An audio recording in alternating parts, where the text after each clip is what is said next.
কি খিদে পেয়েছে, কখন বৌদিকে বলেছি একটু ঝালঝাল করে ম্যাগি করে নিয়ে আসতে, এখনো করে নিয়ে আসার নাম নেই। ঢঙি মাসি কি যে করছে কে জানে। উফ, এই নাও ধরো তোমার ম্যাগি, খেয়ে নাও ধরো। এখন তোমার নিয়ে আসার সময় হয়েছে তাই না ম্যাগিটা? খিদেতে পেটটা আমার জ্বলে যাচ্ছিল আর ওনার এখন নিয়ে আসার সময় হয়েছে ঢঙি মাসি একটা। এবার খেয়ে দেখি কেমন হয়েছে।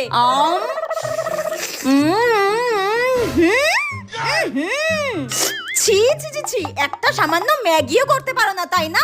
এটা কোনো ম্যাগি হয়েছে? আমার মার থেকে কিছু শিখতে পারো না? আমার মা কি সুন্দর ম্যাগি বানায়, মনে হয় হাত চেটে পুটে খাই, কিচ্ছু পারো না তাই না? তবে রে, আরে মারছো না।